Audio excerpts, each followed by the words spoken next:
Next up, we got Kemal Moujahid's keynote on Chainlink and Celo. Very excited for this one, and this is wrapping out our Builder Day Salon. So let's give Kemal a round of applause.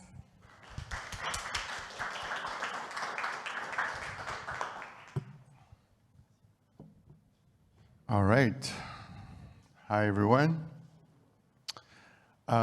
Cool. So, yeah, it's really nice to be here today and talk about the partnership between Celo and Chainlink, but also talk about an announcement, a big announcement that we made yesterday. But first, before I get to the announcement, I really want to thank again Celo for an awesome partnership. I was in Denver earlier this year, met with Marek. We had a Twitter space talking about the scale deal. I think there's some really amazing use cases that developers can deploy on Celo. They're very unique, and so very happy to be able to work with Celo to bring all the Chainlink services and enable, help enable this ecosystem. And at Chainlink, this is really what we're all about. We want to enable the ecosystem. We want to provide the primitives for developers, Web3 developers, and actually all developers to be able to bring Web3 mass market. And so this is something that we've observed, which we call the Chainlink effect, but every time we're able to connect with Web2 data with a chain, then we see a really amazing uptick in terms of developer activity. And you see these charts here. So, and this is just due to a very simple fact, is that any interesting real-world application of Web3 requires some connection to Web2, right? You need some form of data, you need some form of compute, you need access to legacy systems, and this is what Chainlink focuses on bringing. And we see this as well in terms of effect on TVL. So again, very, very excited for this partnership with Celo, and you can already build today these really using these data feeds. They're available on mainnet. I believe our very own Sol earlier today had a workshop to show how to use this. So very excited to see what developers are going to do with this. So now let me talk about the big news that we announced yesterday on Chainlink. So as we know, we live in a multi-chain world. There's more and more public chains, more and more private chains. But there's a big problem. Those chains don't talk with each other. They don't talk with each other, which creates a set of other big problems. The first one being that liquidity is fragmented. So if you want to trade across chains, it's very painful. If you want to use collateral that you have on one chain to borrow on another chain, it's very painful. Cross-chain governance, very painful as well. And users have to really go through some crazy hoops because of this problem. The second thing is that this is much, much bigger than DeFi. If you look outside DeFi, they're close to $900 trillion worth of assets waiting to be tokenized. Just waiting there. There's a huge pressure on tokenizing those assets, solves a bunch of problems for TradFi. It just makes the assets more, provide the assets for more utility. There's a huge pressure to do this. And the biggest blocker is cross-chain communication. Because if you think about it, why would you put your asset on chain if it's going to be trapped on one chain? Besides just having flow freely across chains, right? So that's a big blocker. And so now imagine if you took just a few % of this $900 trillion figure, and that could flow into Web3, the kind of incredible boost this would provide to the industry. And the third problem, which I think is the biggest of all, is that this lack of interoperability is just killing innovation. It's killing innovation. Because developers can't just do what they're used to do in Web2. They can't just mix and match the best of chain A with the best of chain B, right? They can't use, for example, like the mobile-first approach of Celo, and then connect it to the liquidity that lives on Ethereum. That's just a very basic use case that's very hard for them to do. And in Web 2, that would be pretty normal.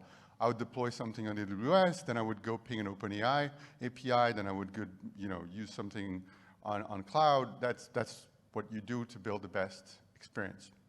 And someone on Twitter said this thing, I think is very true, that blockchains with no cross-chain communication is like computers with no internet. And if you think about it, it's very true.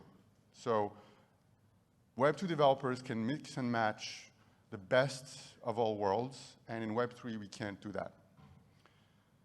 So I believe this problem is holding back the whole industry. It's a plague for everyone. So how do we solve this?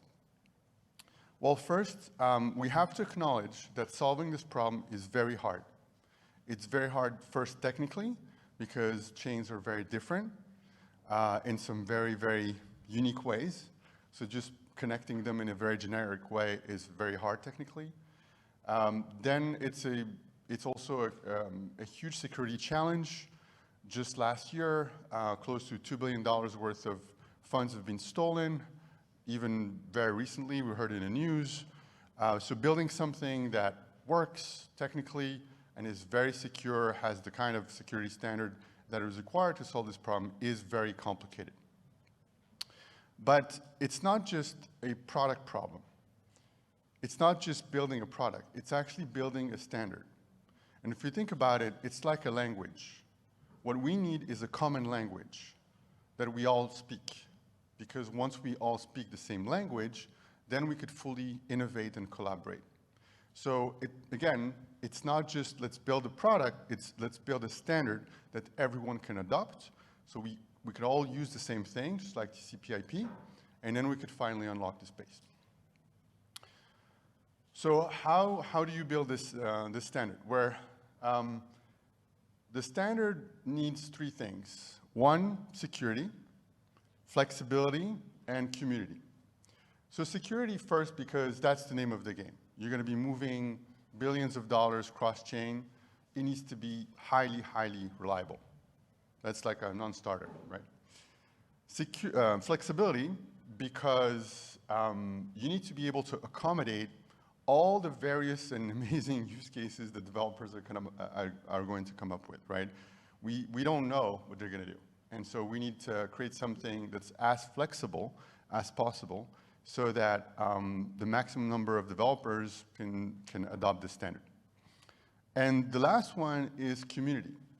And community because the value of this standard comes from the size of the community that is using it, right?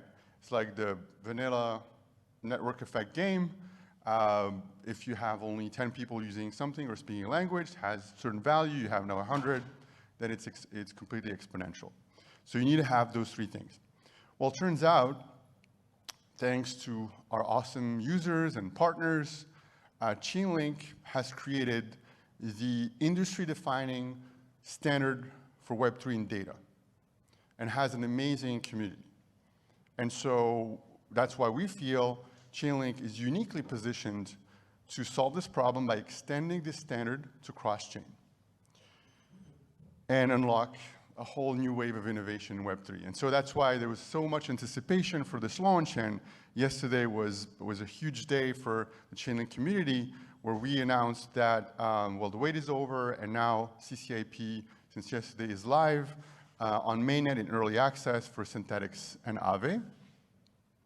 And developers now, in 2 days, so all developers will be able to use CCIP on 5 testnets. So we're building CCIP with security first. Security is really at the heart of CCIP. And we take really no shortcuts here. We have adopted a defense in-depth strategy. We use the same node operators, an infrastructure that has secured all the data and trillions of values in transaction enabled. And for us, really, security is what creates the standard. And then the standard is what unlocks the whole innovation. Flexibility with simplified token transfer, smart transaction execution, which keeps the gas very low, and it's very, very easy to integrate. And I want to thank all our partners who've worked with us, our beta users, who have helped us build this product in such an easy and flexible way. And then, as I mentioned, Chainlink has already built this standard, and thanks to all of you, in data.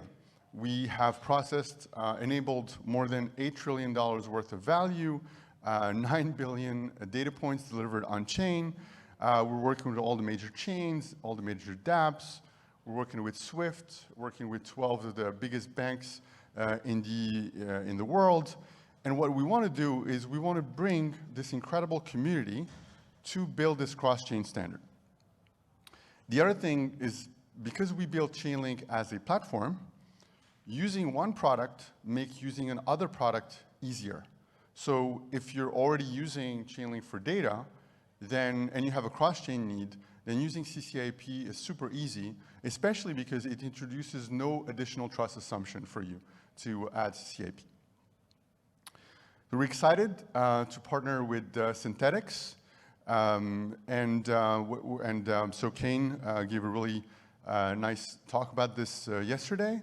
So the Synth teleporter is using burn and mint model to move SUSDs across chain effectively and securely. And this burn and mint model is very capital efficient because it doesn't require any liquidity pool.